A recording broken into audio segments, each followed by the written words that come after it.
Hello tout le monde, bienvenue dans cette deuxième vidéo sur la macroéconomie.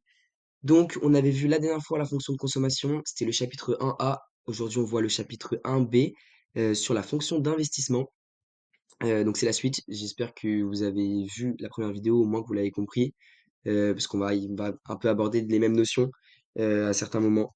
Donc voilà, donc là aujourd'hui on va principalement parler de l'investissement, on va voir un petit peu comment ça fonctionne, à quoi c'est lié, quels sont les facteurs qui font ou ralentir ou accélérer l'investissement, et comment on peut jouer avec cet investissement-là pour relancer l'économie, etc. Donc c'est parti, donc chapitre 1B, la fonction d'investissement. L'investissement, qu'est-ce que c'est? La définition, c'est bien de la connaître par cœur. S'il y a des questions de cours, s'il y a des genres de choses, c'est pas mal de connaître cette phrase-là par cœur. C'est un acte qui consiste à acquérir des biens d'équipement durable afin d'accroître la production de biens et de services dans le futur. Ça, c'est hyper simple en fait.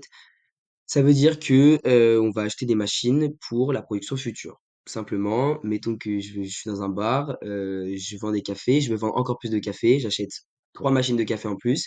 L'objectif, c'est de vendre dans le futur des biens, d'autres cafés. Concrètement, grâce à ces machines qu'on vient d'acheter. Donc, on a cette première formule. Elle fait un peu peur, elle est un peu longue, et en soi, elle n'est pas si importante que ça. Ce que je veux dire, c'est que vous pouvez, enfin, on va pas normalement pas sortir ni en exercice ni en question de cours. C'est plus un petit peu pour comprendre la logique et la base. En soi, c'est pas compliqué. Vous avez donc IBT, c'est l'investissement brut sur la période. Donc concrètement, ça, c'est combien on a payé la machine de café, par exemple, dont on parlait là. Combien on l'a payé? Donc on l'a payé 10 euros, bah, c'est l'investissement brut. Ensuite, on a l'investissement net. Et ça, en fait, c'est combien elle coûte maintenant. C'est-à-dire qu'après, mettons que ce soit un an après, j'ai acheté ma machine 10 euros il y a un an. Aujourd'hui, combien elle coûte? Maintenant qu'elle est un peu dégradée, un peu usée, elle a pris son temps, etc., combien elle coûte? Bah là, pour le coup, mettons qu'elle va être 8 euros, bah là, c'est ce INT-là va être égal à 8 euros. Et ensuite, on a le A, c'est l'amortissement. Et bah l'amortissement ici, ça va être les 2 euros. C'est-à-dire que ça va être la portion qui a été dégradée, la valeur qu'il a perdue pendant ce temps-là. Et après, du coup, on a c'est la fin de la formule qui est en fait un peu rédigée, ce que je viens de dire, donc avec le capital de base, moins le capital d'aujourd'hui, moins le capital de l'année dernière, plus la portion du capital disparu entre les deux, c'est ça l'amortissement. Donc c'est un petit peu remettre d'autres lettres sur ça.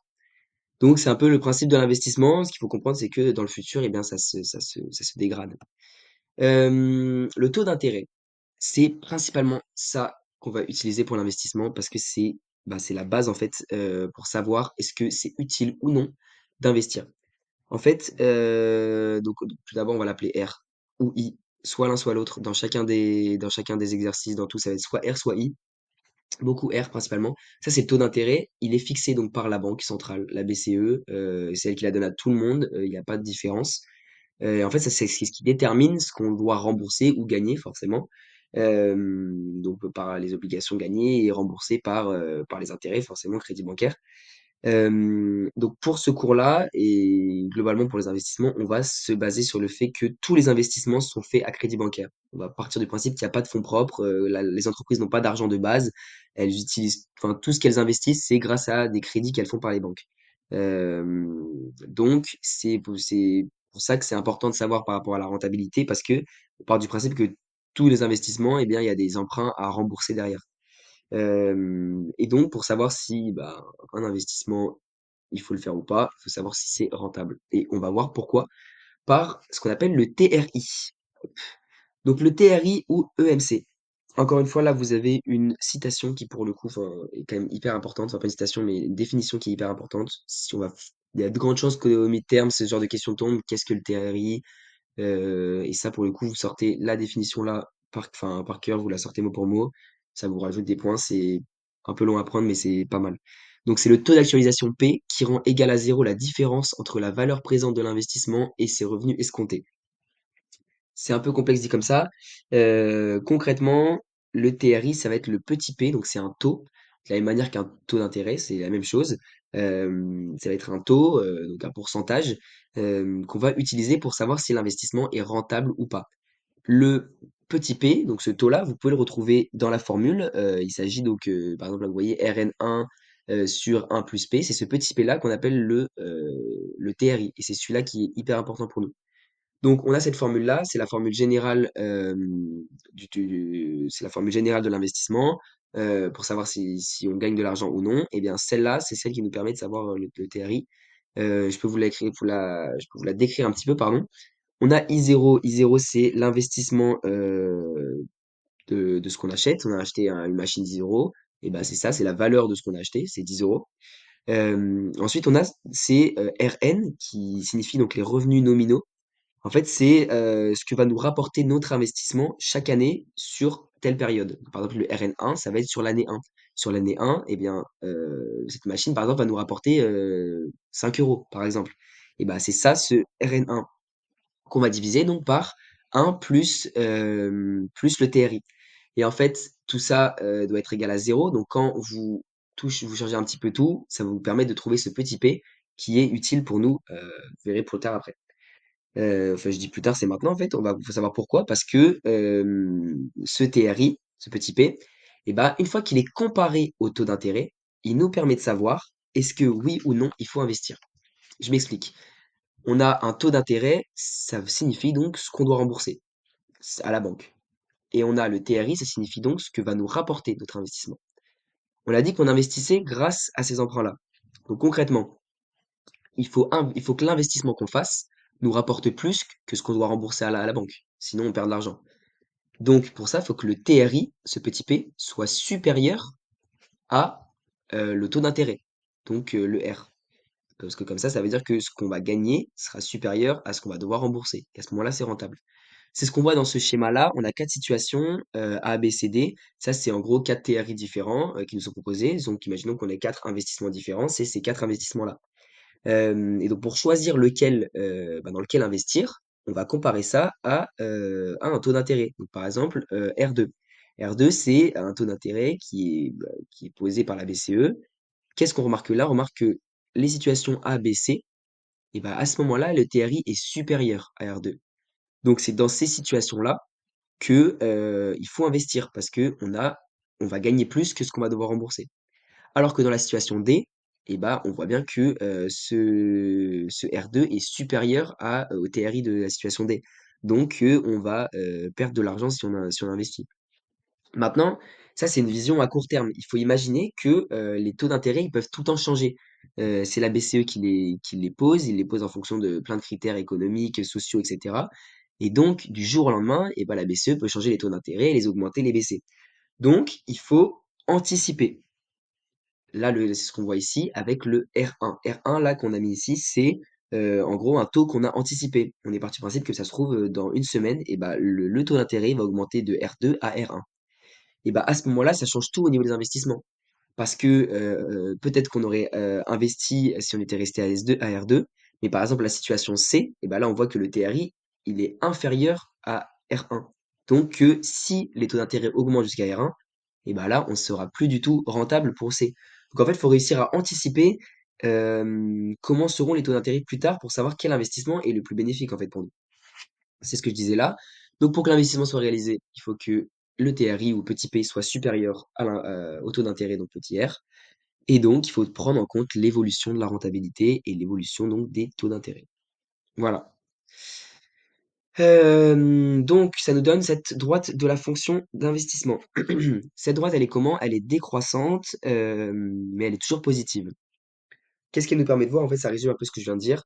C'est-à-dire que, on a le petit r, qui représente donc les taux d'intérêt. Si celui-là est super haut, comme on le voit au haut à gauche de la droite, et bah, s'il est super haut, ça veut dire donc que, et bah, enfin, si on veut emprunter pour, faire un investissement, bah, on va devoir, rembourser des sommes énormes. Donc on n'investit pas ou très peu. Alors que lorsque on est à I0, ce I0 là, il signifie le moment où les taux d'intérêt sont, bah, égal à 0, et bah, à ce moment-là, tout le monde investit parce que dans tous les cas, et bah, dans tous les cas, on sera rentable. Le TRI sera forcément supérieur à au taux d'intérêt, en fait, parce que forcément, le taux d'intérêt est à 0, donc le TRI peut être que supérieur, donc c'est rentable. Ensuite, on a donc pour analyser l'investissement, on a la fonction I qui est là, c'est la fonction de l'investissement inversé. En fait, ça nous permet de savoir un petit peu comment peut évoluer l'économie, enfin, pardon, l'investissement avec ce petit e qui est l'élasticité de l'investissement par rapport au taux d'intérêt. On le voit ici, concrètement, si l'élasticité elle est très faible, ça veut dire que lorsque les taux d'intérêt vont augmenter que d'un petit peu, que de beaucoup, pardon, et bah à ce moment-là, l'investissement, lui, il va augmenter que très peu. En fait, c'est juste une question d'élasticité, c'est ce qu'on avait vu, enfin, j'imagine en économie classique, c'est les choses un peu basiques. C'est ce qui nous permet de savoir un petit peu comment évolue l'investissement par rapport au taux d'intérêt. Voilà. Donc, là, on va dans les choses un peu plus complexes enfin, cette partie-là. On a deux façons de voir comment l'investissement va évoluer et deux façons de voir son impact sur l'économie. C'est le modèle accélérateur simple et c'est le multiplicateur de l'investissement. Donc, concrètement, on commence par le modèle de l'accélérateur simple. Ça a été fait par Clark et Aftalion, qui sont deux économistes, qui expliquent donc qu'il y a une liaison fonctionnelle entre le niveau de l'investissement et le taux de changement de la demande de biens de consommation. Ça aussi, c'est bien de l'apprendre par cœur parce que ça peut sortir en question de cours. En fait, ce principe de l'accélérateur dont il parle, c'est juste que là, une augmentation de la demande, elle va entraîner une augmentation encore plus forte de l'investissement. Donc, si la demande globale augmente, et ben, l'investissement, il va augmenter encore plus fort. Donc il nous donne cette équation-là, IT est égal à G fois la variation de la demande. Ce petit G-là, c'est le coefficient du capital, donc c'est capital sur la production, et donc en gros, c'est un ratio qui représente en fait la quantité du capital nécessaire pour produire Y par rapport à Y lui-même. Donc on le voit ici. Concrètement, on a plusieurs situations. Lorsqu'on est entre I1 et I3, on voit que la courbe de la demande, qui est la courbe en rouge ici, eh bah, elle est positive et elle est croissante. Et bah, à ce moment-là, l'investissement, lui, va être toujours au-dessus de zéro. Parce que tant que la demande ne fait qu'augmenter, et bah, l'investissement, lui, il est toujours positif. Parce que forcément, on continue d'investir tant que les gens veulent et enfin, consomment et ont de la demande, quoi.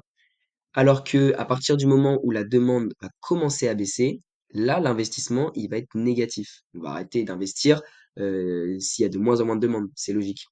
Et en même temps, on a ces petites variations, par exemple, entre I4 et I5, qui sont un peu des prévisions. C'est-à-dire que les gens qui investissent vont voir que la demande est en train de chuter va arriver presque à zéro. Et ben, ça veut dire que ça va forcément remonter à un moment. Donc, les gens recommencent à investir.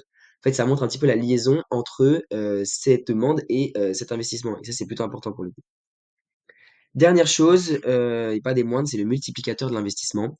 Je vais essayer de faire ça le plus simplement possible parce que c'est pas forcément hyper simple à comprendre. Mais concrètement, on a la formule Y égale C plus I. Ça, c'est une formule qu'on va retrouver dans pratiquement tous les chapitres. Et en fait, on va agrémenter de plus en plus cette formule en rajoutant à chaque fois des nouveaux facteurs. Donc là, on rajoute ici l'investissement. On va rajouter dans plusieurs cours, on va rajouter l'État, les taxes, etc. Donc, donc concrètement, ici, on rajoute l'investissement. Une fois enfin ça part du principe qu'il y a les formules pardon que j'avais données la dernière fois dans le cours d'avant, qui sont par exemple C est égal à C, Y plus C0.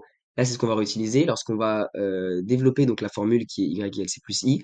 On va la développer, ça va nous donner Y égale, I0 plus C0 sur 1 moins C. Donc ça, c'est le multiplicateur de base. C'est même pas le multiplicateur, là, c'est la formule de base de la production. Maintenant, on va reprendre cette formule de base de la production et on va supposer qu'il y a une variation, et pas une variation de rien, une variation de l'investissement. C'est un investissement qui va augmenter.